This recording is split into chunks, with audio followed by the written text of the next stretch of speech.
Visual art class में सभी का स्वागत है। मैं नूपुर सिंह।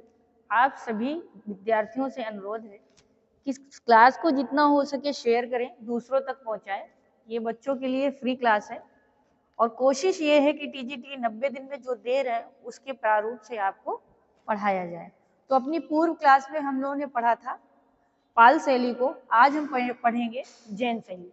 यानी मध्यकाल पढ़ रहे थे तो मध्यकाल में आज हम पढ़ेंगे जैन शैली को।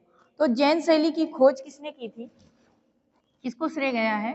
तो डॉक्टर आनंद कुमार स्वामी जी को, आनंद कुमार स्वामी को जैन शैली की खोज का श्रेय गया है। जैन शैली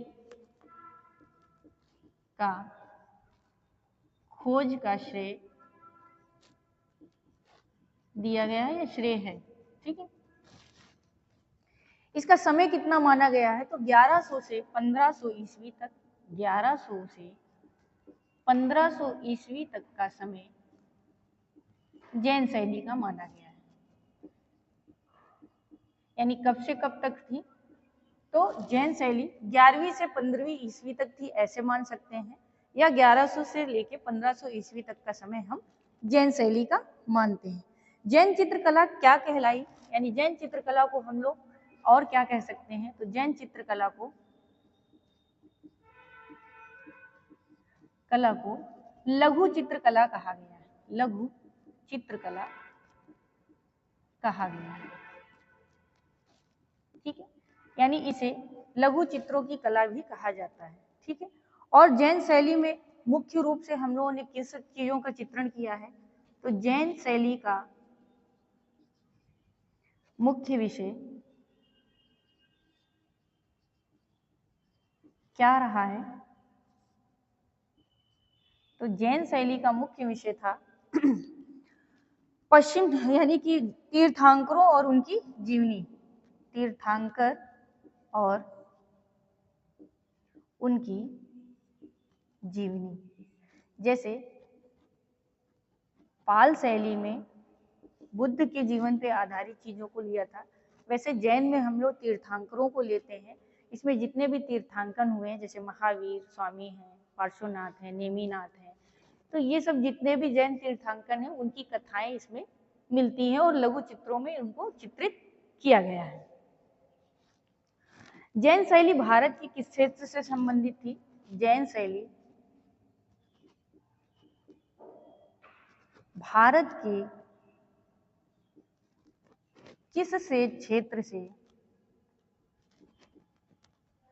संबंधित थी? तो ये भारत के किस क्षेत्र से? भारत के पश्चिमी क्षेत्र से संबंधित थी। किस क्षेत्र से? भारत के पश्चिमी क्षेत्र से संबंधित थी। यानी अगर क्षेत्र आपसे पूछ ले कि जैन शैली मुख्य रूप से किस क्षेत्र से संबंधित थी, तो पश्चिमी क्षेत्र से संबंधित थी। अब देखते हैं इसमें जो विषय थे, तो किन किन लोगों को विषय लिया गया और कौन कौन सी पोथियां निर्माण किया गया। यानी जैन शैली में बहुत से ऐसे ग्रंथ थे जिनका निर्माण हुआ और लिखे गए। उनका मुख्य विषय क्या था और कौन कौन से थे? ये थी जैन शैली। तो जैसे कुछ पुस्तकें लिखी गई, पुस्तकें कौन कौन सी पुस्तकें थी जिनमें हमें जैन तीर्थंकरों के बारे में पढ़ने को मिलता है और जैन शैली के बारे में जानकारी मिलती है? तो वो थी कल्पसूत्र, ठीक है। कल्पसूत्र है आपकी, कालिकाचार्य कथा है, पार्श्वनाथ है, कालिकाचार्य कथा,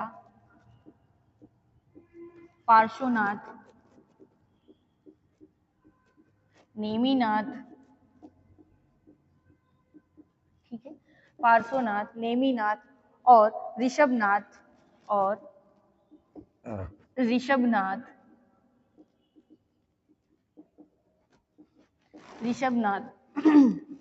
आदि अन्य 20 तीर्थंकरों की समथिंग बता रहे हैं, 20 तीर्थंकरों की जीवन के बारे में या महात्माओं के जैन दृष्टांत मिलते हैं। तीर्थंकरों व ऐसे कर लीजिए, महात्माओं के महात्माओं के जैन दृष्टांत चित्र मिलते हैं, जैन दृष्टांत चित्र मिलते हैं।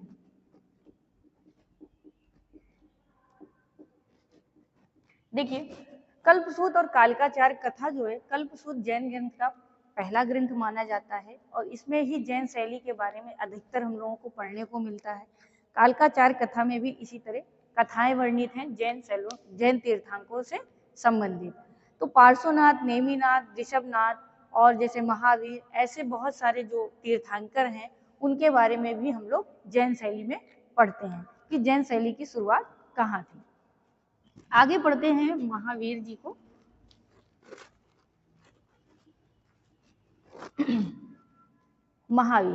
महावीर जो थे ये क्या थे? 24वें तीर्थंकर थे। ठीक है, 24वें तीर्थंकर थे और जिनका जन्म का चित्रण किसमें हुआ है, यानी इनके जन्म से संबंधित घटनाओं का चित्रण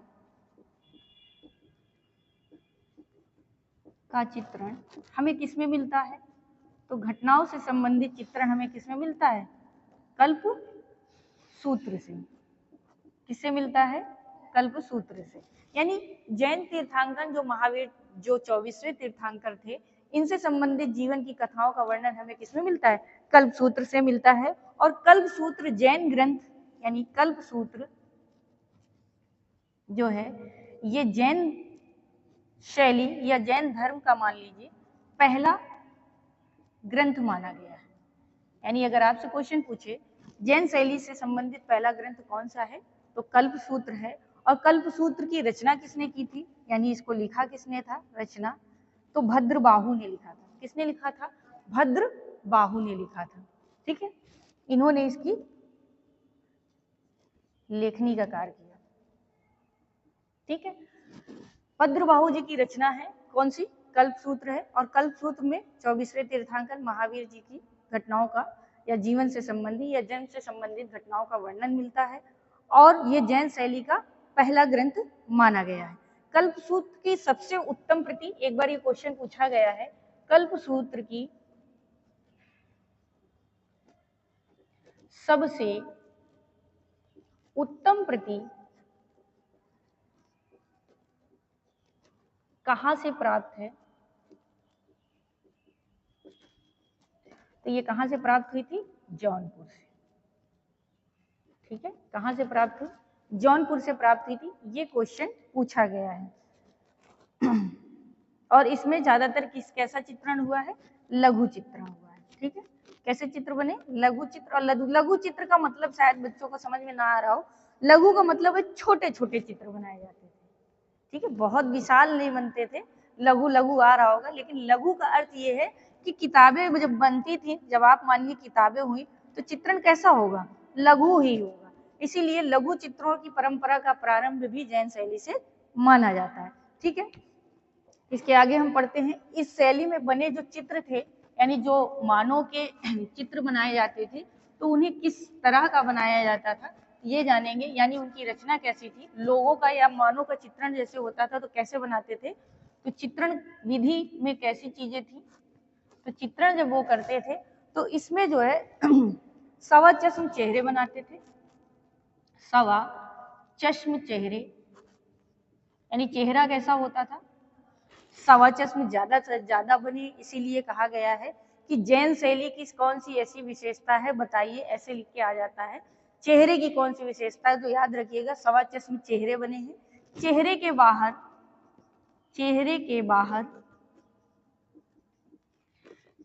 के बाहर निकली हुई बड़ी बड़ी आंखें बनाई गई हैं। निकली हुई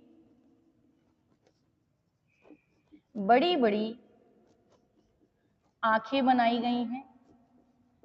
ठीक है, आंखें कैसी बनी है? चेहरा बना है, बड़ी बड़ी है और ऐसे लगता है कि चेहरे से बाहर को निकल रही है, यानी बहुत ज्यादा उन पर फोकस दिया गया है। तो ये जैन शैली की क्या है? जैन शैली की मुख्य विशेषता है, ये याद रखिएगा। और ये क्वेश्चन पूछा जा चुका है, मुख्य विशेषता है।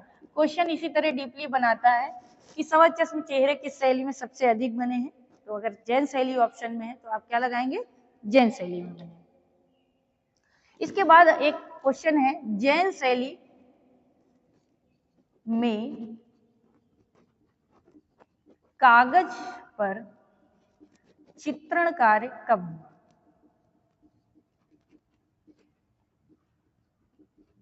यानी कौन से समय में हुआ, क्योंकि पहले जो चित्र बने हैं वो सब ताड़पत्र में बनाए गए हैं, ठीक है, छोटे छोटे ताड़पत्र और कपड़ों में ही चित्रांकन होता था। आगे चल के कागज पर कब बना, तो 14वीं सदी में ये क्वेश्चन आ चुका है, ठीक है, 14वीं शताब्दी लिख लीजिए, चाहे 14वीं सदी लिख लीजिए, ठीक है। कब बना, 14वीं। अगर 14वीं ऑप्शन में ना हो भाई देखो, तो आप समय इसका 1500 तक का माना है। अगर 14 है ही नहीं और 15 है तब आप 15वीं लगा सकते हैं, लेकिन कब हुआ था, 14वीं सदी में हुआ था, ठीक है। इसके बाद जैन शैली का प्राचीनतम ग्रंथ, जैन शैली का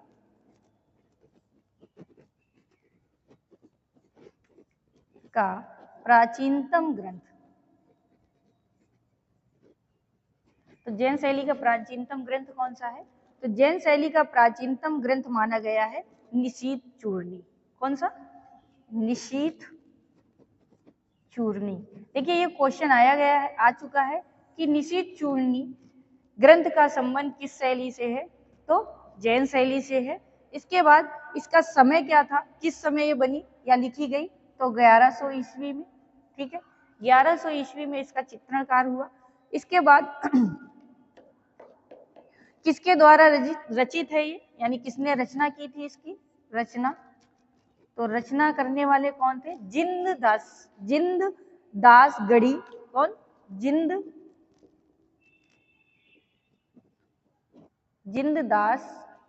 गढ़ी, हाँ जिंदास गढ़ी।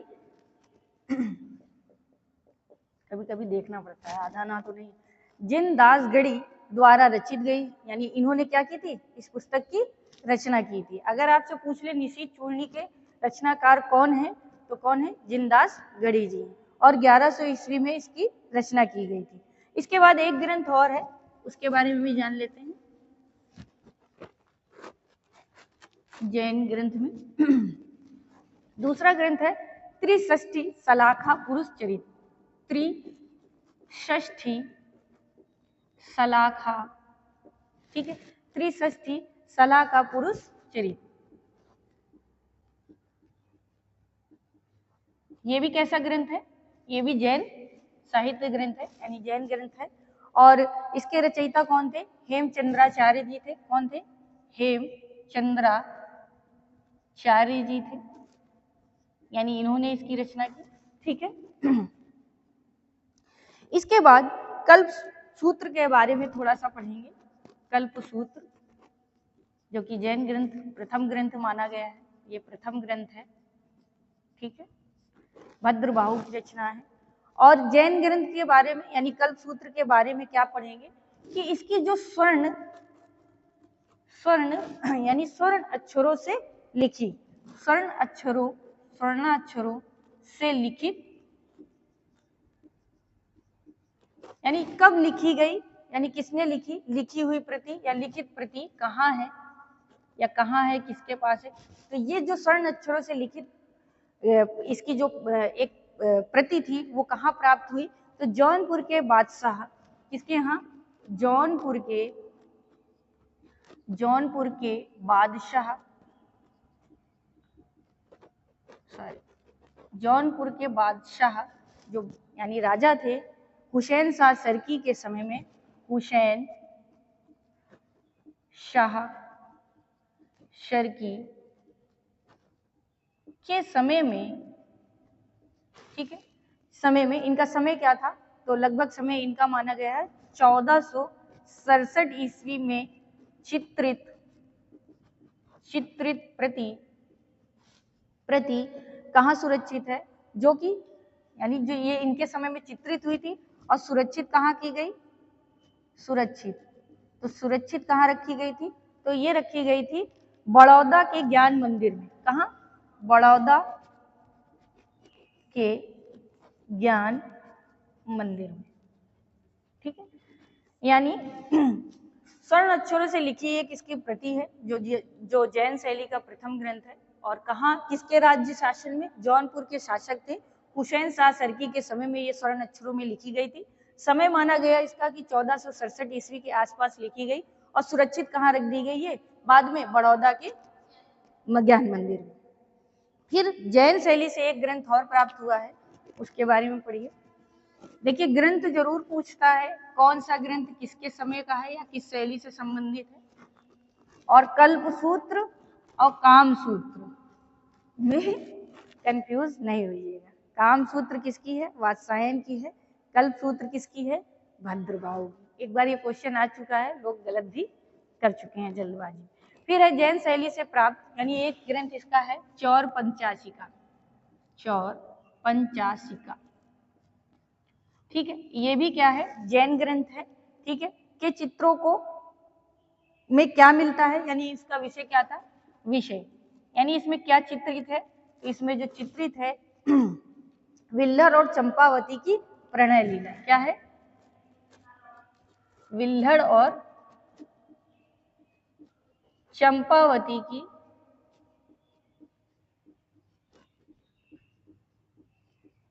प्रणय लीला। प्रणय लीला का मतलब है प्रेम, ठीक है, प्रेम प्रसंग। ठीक है, तो ये जो है चौर पंचाशिका का विषय है और ये जैन शैली से ही संबंधित ग्रंथ है। आपका पूछता है कि चौर पंचाशिका किस शैली से संबंधित है, तो जैन शैली से संबंधित है। जैन शैली को अभ्रंश नाम देने वाले कौन विद्वान थे? जैन शैली को अभ्रंश शैली, अपभ्रंश शैली नाम देने वाले विद्वान। तो नाम देने वाले विद्वान कौन थे? तो ये थे आपके स्वर्गीय राय कृष्णदास जी। स्वर्गीय लिखिए चाहे राय कृष्णदास लिखिए, स्वर्गीय राय कृष्णदास। पूछा गया है कि जैन शैली को अभ्रंश शैली सर्वप्रथम किसने कहा था? तो राय कृष्णदास जी ने कहा था। इसके बाद 1924 में, ठीक है, 1924 में बर्लिन म्यूजियम जर्मनी में, बर्लिन म्यूजियम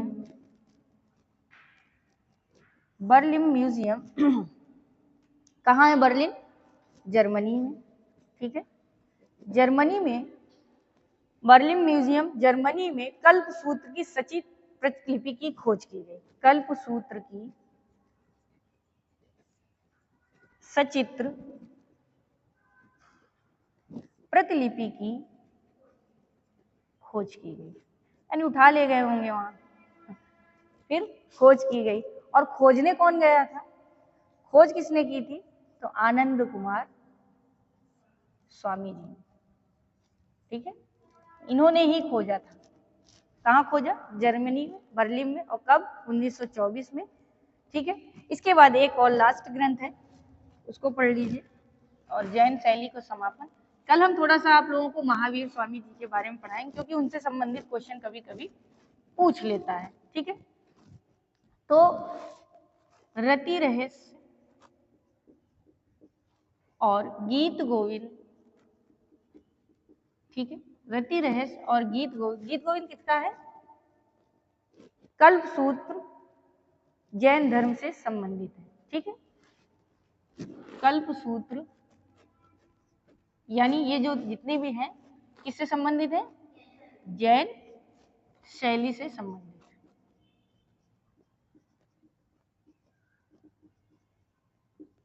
ठीक है, तो आज की क्लास में इतना ही जैन शैली में। और जो भी कोशिश थी कि आप लोगों को केवल परीक्षा के स्तर से पढ़ाया जाए, तो परीक्षा की दृष्टि से ही है। आगे अभी आपको इसके बाद एक क्लास मिलेगी, जो कि अभी जो 2025 में पद्मश्री पुरस्कार के लिए अवार्डेड हैं, तो उनको पढ़ेंगे। तो लाइक शेयर करते रहिए।